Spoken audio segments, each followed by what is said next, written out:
mind as fast as machine gun fire, and a hide as tough as a bulletproof vest. He is the best detective on the force. Despite all odds, his objective is to crack every case that comes his way and bring the riffraff to justice. Beneath that trench coat is a real law enforcement machine with a soft spot for society's weak, vulnerable, and innocent. His name is Dick Tracy.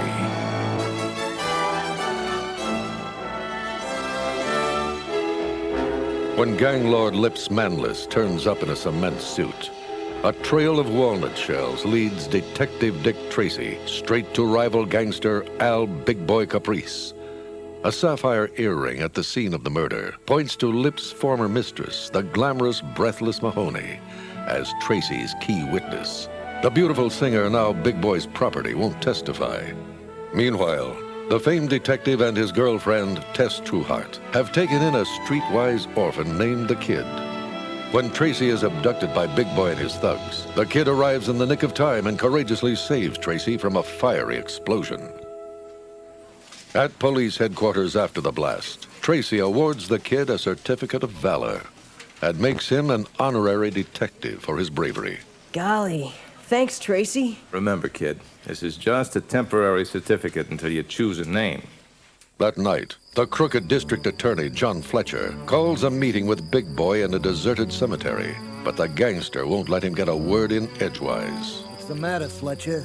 Don't I pay you enough? I don't care if Tracy put one and one together. You're still working for me. You're not out. When you're dead, then you're out. I own you. You're going to be the mayor of my city. Later, in the sticky heat of an unusually hot night, Tracy sits alone in his apartment. Tess and the Kid have gone out for ice cream. Over the whine of the fan, Tracy hears the door open. What kind of ice cream did you... Oh, it's you. Aren't you gonna frisk me? Tracy gathers his self-control, but breathless is hard to resist. Are you ready to testify against Big Boy? Big Boy'll have me bumped off if I testify. Come here, copper. At that very moment, Tess and the Kid appear in the doorway. Tracy tries to explain. We're making our move on Club Ritz tonight. Tess and the torch singer exchange chilly stares before Breathless struts out. On the verge of tears, Tess sticks a drippy ice cream cone into Tracy's hand. I bet she does some nifty undercover work. In a deserted trolley car garage across town, Big Boy's piano player, 88 Keys, chews his gum nervously. He has been summoned here by the mysterious underworld figure known only as the Blank. Looking around the large, dim room, his eyes come to rest on a table. There sits a small leather briefcase and an envelope. The Blank steps into the room, illuminated from behind by a bright light. 88 Keys sees nothing but a silhouette of a trench coat and hat. You want to make a lot of money helping Big Boy? Yes or no? Yes. Open the suitcase. Your first payment. The Blank turns his head toward the light, and for a fleeting moment, 88 Keys is horrified to see nothing but a lump of flesh beneath the hat. The faceless Blank points to the envelope on the table. Hand the envelope to Big Boy. Tell him it was slipped under your door. You don't know where it came from, and you never saw me. Got it? Back at the Club Ritz, Big Boy listens as 88 Keys reads the note inside the Blank's envelope.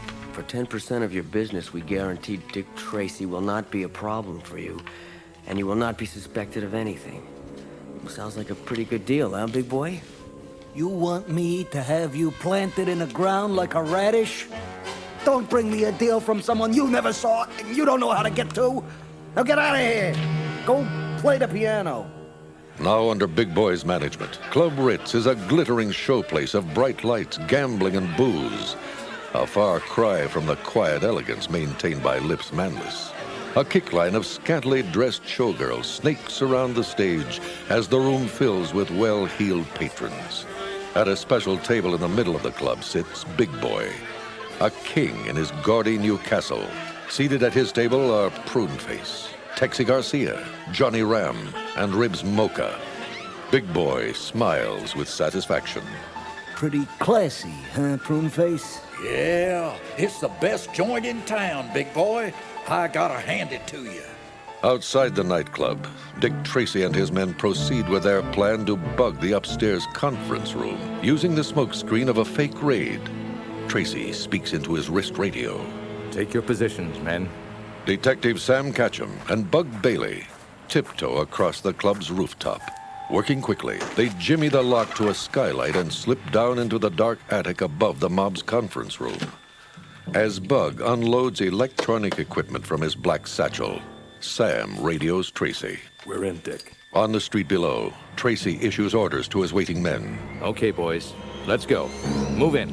Spotting the police approaching the club, the doorman quickly presses an alert button. Inside, panels slide across gambling tables, transforming the club into a common restaurant. 24 police pour into the room. Tracy strides over to Big Boy's table. Gang's all here. Looks like a class reunion. This is a private party. Invitation only. Here's my invitation. A search warrant. Find anything, boys? No gambling, no nothing, Tracy. I'll be back, big boy. Let us know when you're dropping in. I'll throw you a big party. Outside, Detective Pat Patton gives his boss the lowdown. Everything's in place, Tracy. Bug is set up in the attic. The next day, wearing a headset and watching through a peephole drilled into the attic floor, Bug sees Big Boy's goons dumping money onto the conference room table. Bug whispers into his headset, which is a direct link to Tracy's wrist radio. Looks like today is collection day, Tracy. Big Boy seems mighty happy. All right. Take this dough over to 132 Broad Street, the Acme Diner, and make it snappy. They're going to 132 Broad Street. With his new eyes and ears, Tracy's battle against the mob escalates into all-out war. Extra, extra! Read all about it! Tracy battles mob! Tracy wipes out gambling ring! In the Club Ritz conference room, Big Boy's anger reaches the boiling point. Tracy, Tracy, Tracy! Everywhere I turn, it's Dick Tracy! What is he, a mind reader? Startled by Big Boy's outburst, Bug knocks over a cup of coffee in the attic. Intent on his work, Bug does not realize the coffee is slowly dripping through the peephole. Big Boy continues his tirade, pounding his fist on a newspaper photo of Dick Tracy. Tracy's not that smart. We got a rat in the organization, a canary who's tipping him off. Big Boy notices a dark stain of liquid on the newspaper. He looks suspiciously at the ceiling and spots the hole. Knowing Tracy and his men are listening, Big Boy pretends to make a phone call. Get down to the South Side warehouse in half an hour. This'll be the big payoff I've been waiting for. Over at Mike's Diner, Tracy is having a late dinner with Tess Trueheart and the kid. The strain of being a detective's girl has become too much for Tess.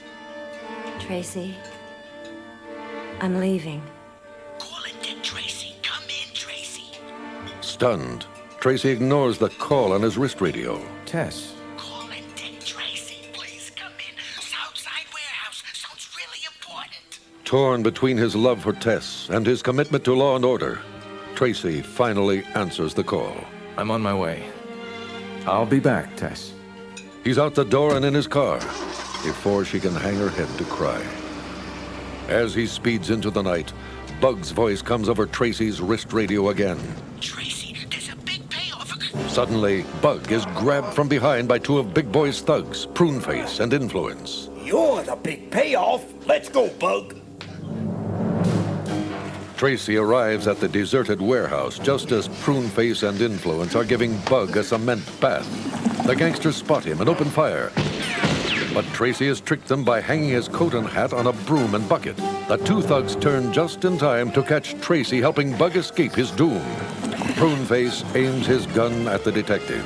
All right, smart guy. This is it. Suddenly, a shot is fired. Pruneface falls to the ground, stone dead. The killer stands nearby. It is the mysterious Blank. Influence scurries off into the night, and before Tracy can recover from the shock of seeing this faceless creature, the Blank is gone. Influence makes straight for Club Ritz and recounts the night's strange happenings to Big Boy, who is not pleased. All right, that's enough. I want them dead, both of them. Tracy and this no-face guy. Did you bums forget how to kill people? I want Dick Tracy dead. Meanwhile, Tracy drives back to Mike's diner, where he finds a police officer waiting with the kid. Where's Tess? Visiting her mother. She asked if me and the boys would take care of the kid whenever you couldn't. Sorry, Tracy. She said you knew. His heart in his throat, Tracy sits down at the counter and orders a cup of coffee. The kid takes a seat next to him, and they look at each other, both realizing that someone very important is gone from their lives. In the back of Big Boy's limousine on a midtown street, 88 Keys once again tries to convince the crime boss to accept the blank's offer. Big Boy pulls an envelope stuffed with money out of his pocket and hands it to the piano man. Okay, you got a deal. Tracy is yours. Across town, a flashlight beam crisscrosses the walls of Tracy's apartment. The blank searches the detective's desk, finding a canceled check and a grocery list among the cluttered mass of lab reports and mugshots. The mysterious intruder pockets them and leaves. In a tree-lined suburb outside the city, Tess sits at a kitchen table while Mrs. Trueheart checks the muffins in her oven. Of course he'd never take a desk job, Tess. Dick Tracy is torn between love and duty. It takes a lot of understanding to love a man like that. Her mother's wisdom suddenly clears away Tess's confusion and sorrow. She realizes that her place is with the two people who need her most, Tracy and the kid. Mother, can I put some muffins in a paper bag? I'm going back tonight. Back in the city, the light from a single window shines from a printing shop. Inside, 88 Keys stands over an old man wearing a dirty green visor. He studies Tracy's grocery list and canceled check with his jeweler's eyepiece. This should be easy. Okay. In Tracy's handwriting, write this. District Attorney Fletcher, I have evidence that will destroy you. Bring $10,000 to room 429, Midway Hotel. Later that night, Tess stops off at the greenhouse where she works to check her inventory list before heading over to Tracy's apartment. Without warning, the blank grabs Tess from behind. I work for Big Boy. He wants you. Across town at police headquarters, Sam Ketchum brings Tracy a long box with a note on it. Dear Dick, we really should talk this out. Please come over to the greenhouse as soon as you can. I'll wait for you. Love, Tess. Boys, watch the kid, will you? I gotta go. Arriving at the greenhouse, Tracy finds himself alone. Only music from a radio and a sack of muffins on the floor tells him that someone has been there. As he breathes in the sweet smell of the flowers surrounding him, he feels a slight weakness in his knees and sits in a chair. All of a sudden, the lights go out. The music crackles and fades from the radio speaker, and it is replaced by the raspy whisper of the blank.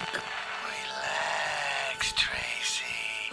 Just a little gas to put you to sleep. It won't kill you. It won't even hurt.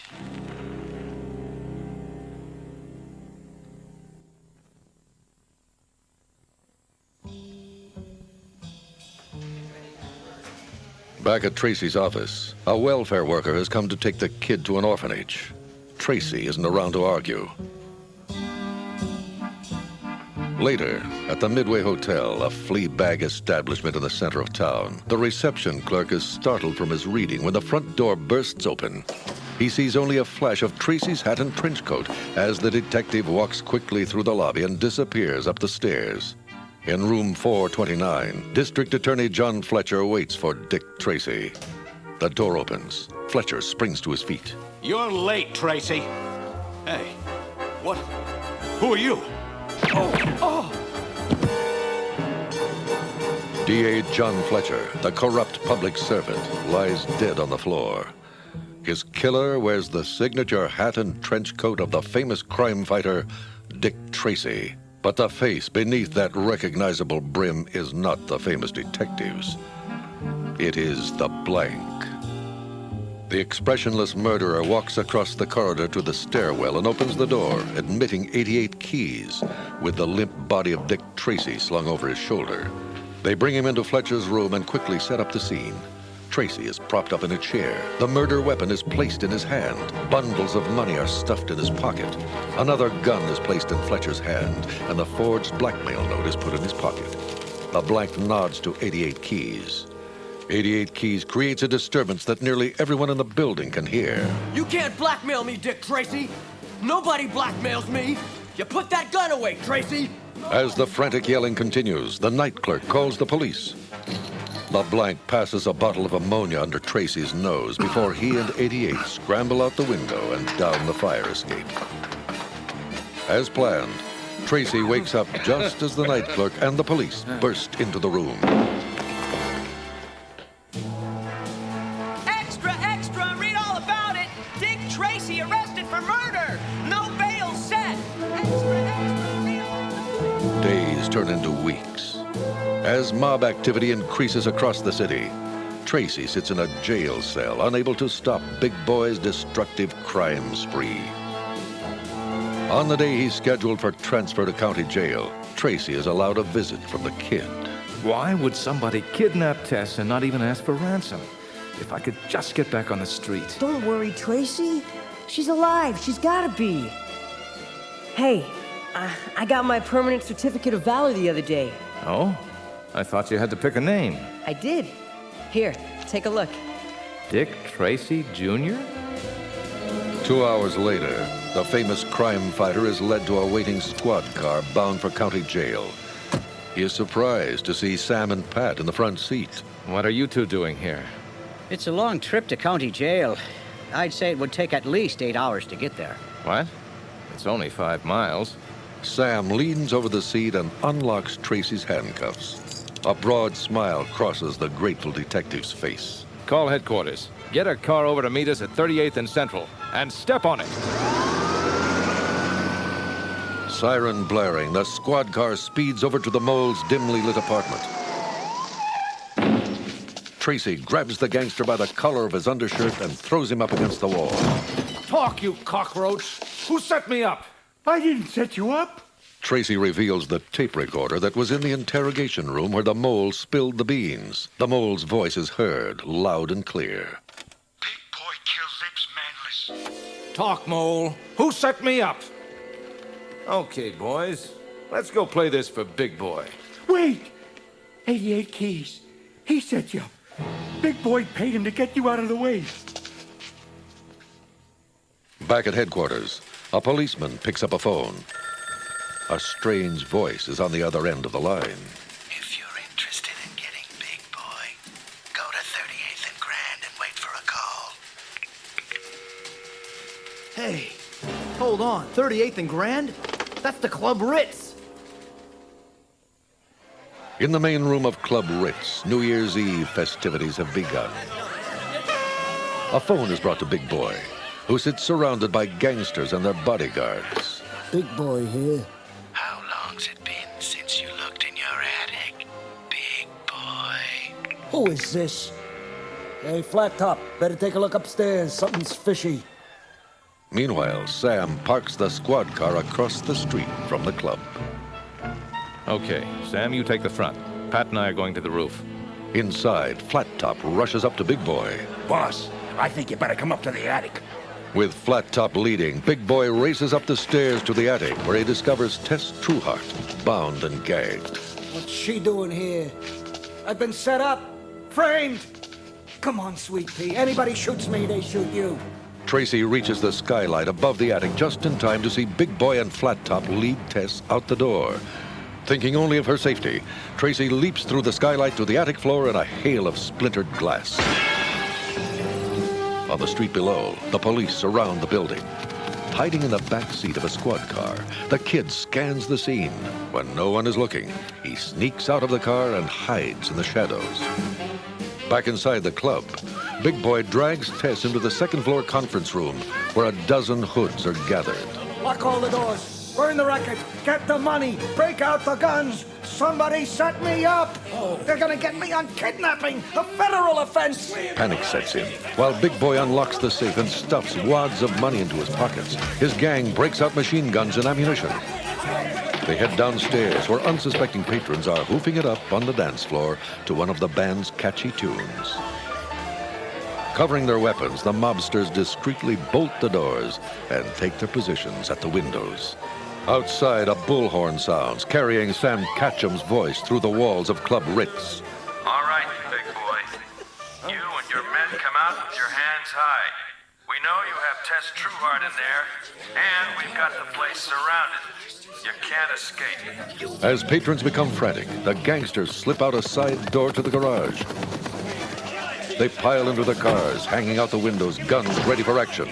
The drivers rev their engines. Big Boy and Tess climb into the back seat of the last car in line. All right, Flat Top, we're ready. Hit your horn. Now! The instant Flat Top lays on the horn, the cars streak in single file toward the garage door. But just as Flat Top lays his foot on the accelerator, Big Boy opens the back door and rolls out of the car with Tess.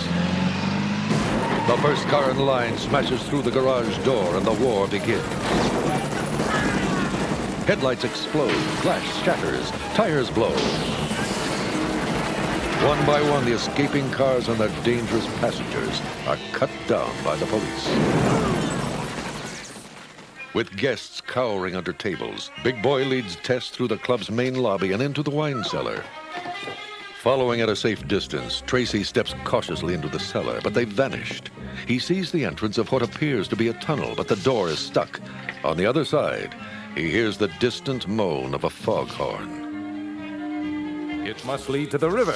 Tracy races toward the dark river, where the drawbridge is now being raised for a boat steaming out of the harbor. He spots Big Boy and Tess emerging from the opening of a large drain tunnel. The gangster yanks his unwilling companion through a subterranean door into a concrete room filled with huge revolving wheels and cranks, the drawbridge gear house. He ties Tess to a slowly moving gear. Tracy warily pushes open the door to the gear house. Big Boy aims his gun at the detective, using Tess as a shield. Drop the gun, copper. Or this next bullet's got your girlfriend's name on it. Don't do it, Dick. Realizing he has little choice, Tracy drops his pistol. The gun falls into the huge revolving spokes of a moving gear, rattles to the floor, and spontaneously fires behind Big Boy. Startled, the mobster wheels around and shoots. Tracy drops to his knees and disappears. Playing hide and seek, huh, Tracy? Tracy finds a large wrench and tosses it against the wall. Big Boy quickly turns in the direction of the noise, giving Tracy a chance to clobber him from behind and knock the gun from his grasp. As Tracy tries to untie Tess from the churning gear, a shot is fired. It's the Blank, with a gun pointed directly at Tracy. Big Boy struggles to his feet. The Blank chuckles softly. I outsmarted you, big boy. I knew you'd panic. I brought you down with kidnapping, the only crime you didn't commit. Whoever you are, we can make a deal. No deal, Caprice. I'm taking it all. With you two out of the way, I'll own this town. Tracy begins to walk slowly toward the Blank, his steps purposeful, confident. I know who you are. Go ahead and kill me. The Blank aims the weapon directly at Tracy's heart, but the trigger finger is frozen. Lowering the gun, the faceless mobster pauses as if doubtful. Then the cold blue steel again rises toward the detective's heart, the finger slowly tightening on the trigger. Suddenly, the Kid hits the Blank with a cross-body block from behind. The faceless body pitches forward, the gun skidding across the floor.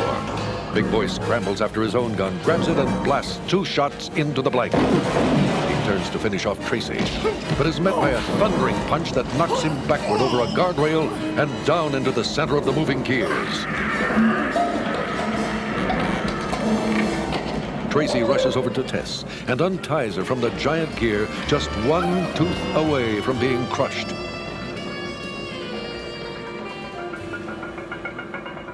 Tess embraces her hero as a cruise ship full of New Year's merrymakers passes under the bridge outside. I knew you'd find me, Tracy. The detective crosses the room and kneels beside the still form of the blank. Removing the wide-brimmed hat, his fingers find the edge of a mask, which he tenderly removes. From beneath the featureless mold cascades the blonde tresses of a woman Tracy always felt was more than she seemed. Breathless Mahoney.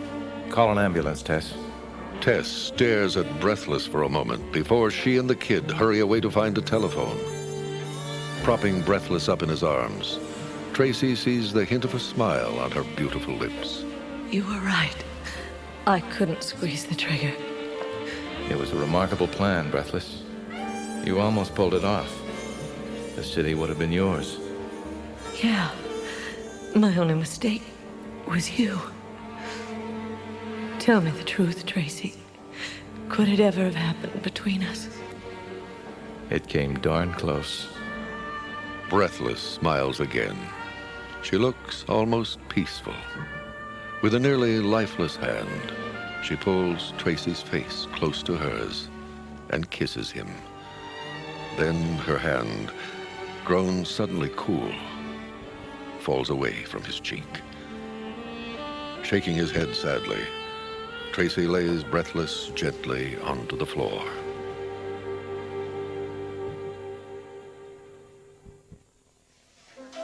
The next afternoon, Tracy, Tess, and the kid eat a celebratory lunch at Mike's Diner.